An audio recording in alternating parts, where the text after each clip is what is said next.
Market की factor market की बात होगी तो डिमांड जो है वो फर्म्स की साइड पे आती है। तो क्या होता है कि जितनी इंडिविजुअल डिमांड्स होती हैं ना, उन सबको हॉरिजॉन्टली क्वांटिटीज़ को ऐड कर देते हैं एक ही प्राइस के ऊपर, क्योंकि परफेक्ट कंपटीशन है। प्राइस जो है वो फिक्स रहती है सारे कंज्यूमर्स के लिए, ठीक है। तो सब लोग क्योंकि प्राइस टेकर हैं, एक ही प्राइस रहेगी सारे लोगों के लिए जो डिमांड कर रहे हैं। तो सेम प्राइस के ऊपर जितने भी इंडिविजुअल डिमांड्स होती हैं ना, उन सबको, उन क्वांटिटीज़ को ऐड कर लेते हैं, तो मार्केट डिमांड कर्व आ जाता है। अब कह रहे जी फैक्टर मार्केट डिमांड कर्व जो है वो कैसे डिराइव किया जाता है। जिस वक्त प्रोडक्ट डिमांड कर्व की बात होती है तो वो तो बड़ा सिंपल होता है, लेकिन जिस वक्त फैक्टर मार्केट की डिमांड कर्व की बात होती है तो उसमें सिर्फ ये नहीं होता कि प्राइस चेंज आ गया तो क्वांटिटी डिमांडेड में चेंज आ गया तो वो वहीं पे फिक्स रहेगा, नहीं।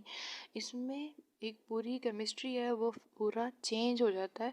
आपको मैं दिखाती हूँ मैंने किस तरह से इसका बनाया, आप भी इसी तरह से पॉइंट्स ज़रूर नोट कर लेना।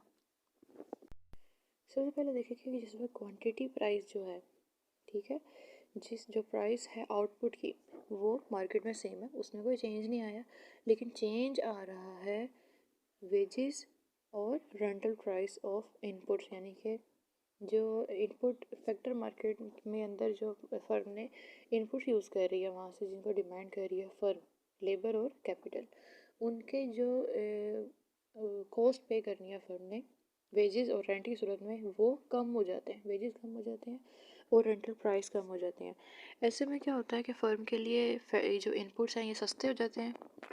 तो फर्म जो है वो demand for labour and demand for capital ज़्यादा कर देती है। जब demand for labour and demand for capital ज़्यादा होते हैं तो उसका अक्सर मकसद क्या होता है कि वो कॉस्ट ऑफ प्रोडक्शन जिस वक्त कम हो गई है तो वो अपने आउटपुट को इंक्रीज़ कर ले और वो प्रॉफिट अर्न करे, क्योंकि मार्केट प्राइस तो चेंज नहीं हुई थी, चेंज तो आया है इनपुट प्राइसेस में। तो सस्ते इनपुट मिल रहे हैं, उसने ज़्यादा इनपुट हायर कर लिया, डिमांड ज़्यादा की उनकी और आउटपुट इंक्रीज़ कर ली।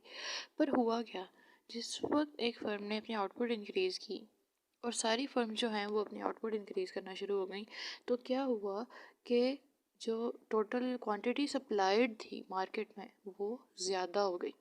और आपको पता है जब क्वांटिटी सप्लाइड ज़्यादा हो जाती है, सप्लाई ज़्यादा हो जाती है किसी भी चीज़ की, तो उसकी प्राइस जो है वो अबेंडेंस की वजह से खुद ही जो है वो नीचे आना शुरू हो जाती है।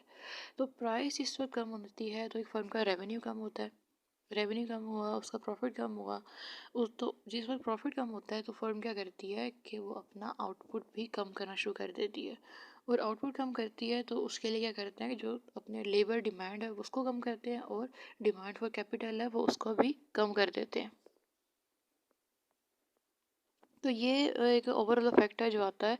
मतलब सिर्फ ये इतना सिंपल नहीं होता कि अगर तो प्राइसेस इनपुट प्राइसेस में चेंज आ रहा है तो उससे वो अपने जो सिंपली जो इनपुट्स की क्वांटिटी है उसमें इंक्रीज़ आ जाएगा, ऐसा नहीं होता। तो जितना इनपुट्स में फॉल प्राइसेस में फॉल होने से जो इंक्रीज़ आता है इनपुट डिमांड में वो इतना नहीं आता जितना आ सकता था अगर प्राइसेस जो हैं वो फिक्स रहती। प्राइसेस चूँकि आउटपुट की प्राइसेस चेंज होना शुरू हो जाती हैं, आउटपुट की प्राइसेस फॉल होना शुरू हो जाती हैं, इस वजह से वो अपने इनपुट की डिमांड में उतना इंक्रीज़ नहीं ला सकते जितना वो ला सकते थे अगर ये प्राइसेस फिक्स रहती, क्योंकि उनकी इनपुट की प्राइसेस फॉल हो रही थी। अब यही जो अभी हमने सारा डिस्कस किया है उसी का ग्राफिकल एनालिसिस है, बड़ा ही सिंपल सा है, बस समझ लो कि इसमें हो क्या रहा है। सबसे पहले क्या हुआ कि जो है ना ये ए और सी वाला कर्व, लेफ्ट जो पैनल ए है वो इंडिविजुअल फर्म है। इंडिविजुअल फर्म का पहले वो दिखाएंगे कि वो किस तरह से अपने इनपुट के लिए डिमांड कर रही है, लेबर के लिए डिमांड कर रही है, डिफरेंट वेजेस के ऊपर। और फिर हम उसका जो है जो राइट साइड पे पैनल है वो मार्केट का डिमांड कर रहा है, मार्केट डिमांड फॉर लेबर है कि सारी जो इंडिविजुअल फर्म्स होती हैं ना उन सब की इंडिविजुअल डिमांड्स को, डिमांड फॉर लेबर को क्वांटिटी जो है जो कि हॉरिजॉन्टल एक्सिस पर दी गई है लेबर की, वो सारी क्वांटिटी वो लेबर के यूनिट्स जो हायर करती है फर्म एक वेज के ऊपर, उसको ऐड करते हैं, प्लस करते हैं, तो जो मार्केट डिमांड है वो आ जाती है। ठीक है, तो पहले हम लेफ़्ट पैनल जो पैनल ए है वो इंडिविजुअल फर्म का है उसको देखते हैं, साथ साथ हम देखते जाएंगे कि मार्केट डिमांड पे